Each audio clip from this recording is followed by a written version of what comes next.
তেজপুৰৰ মহৰ্ষি বিদ্যা মন্দিৰত আজি শিক্ষাৰ্থীসকলে অতি দৃষ্টিনন্দন আৰু অৰ্থৱহ ৰূপত পালন কৰিলে অসম আৰু অসমীয়াৰ স্বাভিমান তথা অসমীয়াৰ শৌৰ্যবীৰ্যৰ প্ৰতীক লাচিত বৰফুকনৰ 40 বছৰীয়া জয়ন্তী।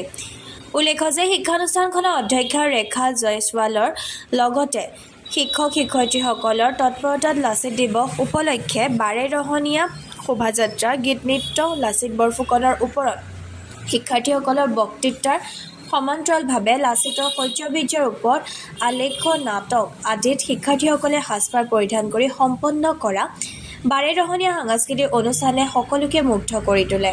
শিক্ষাৰ্থীসকলৰ অভিভাৱকৰ লগতে তেজপুৰৰ একাংশ ব্যক্তিয়ে উপভোগ কৰি অভিভূত হৈ পৰা চাওক সেই অনুষ্ঠানৰ দৃষ্টিনন্দন পৰিৱেশ।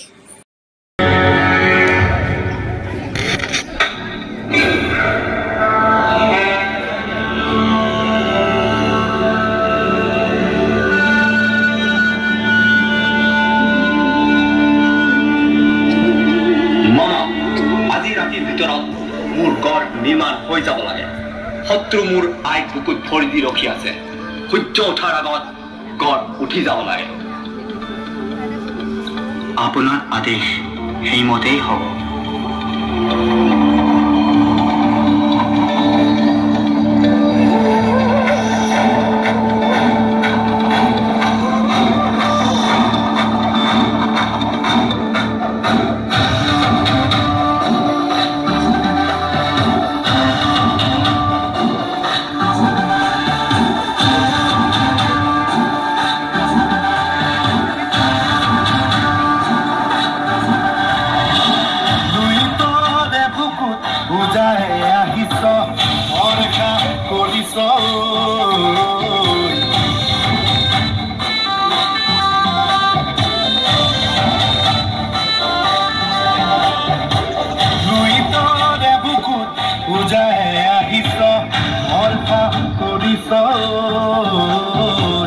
আজি খৰাই ঘাট তেজেৰে ধূপ লাচিত বৰফুকন যদি প্ৰশ্ন মোৰ আইজন নিৰ্মাণ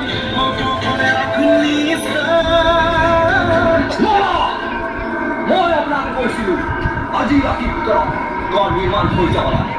শত্ৰু মোৰ আই বুকুত ভৰি দি ৰখি আছে আৰু আপুনি জিৰণি লৈ আছে। নহয় মানে কাম কৰি আমি চব ভাগৰি গ'লো, সেইকাৰণে ভাবিলো অকণমান জিৰণি লৈ লওঁ। দেশত দ্ৰোহী, দেশত কৈ আমাৰ ডাঙৰ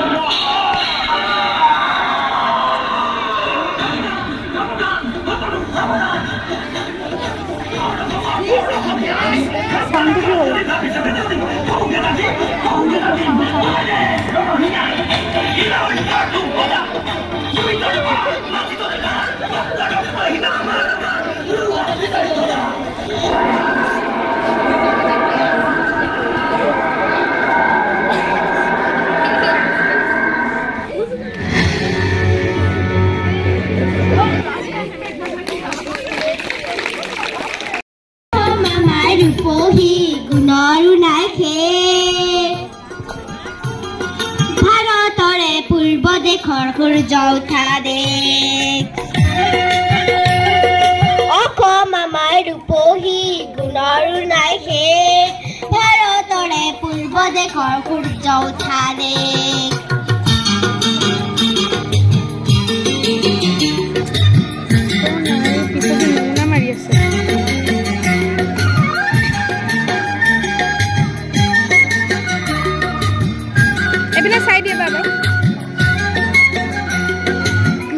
জীবন বিচাৰিলো অলেখ দিৱস ৰাতি। গোটেই জীৱন বিচাৰিলো অলেখ দিৱস ৰাতি।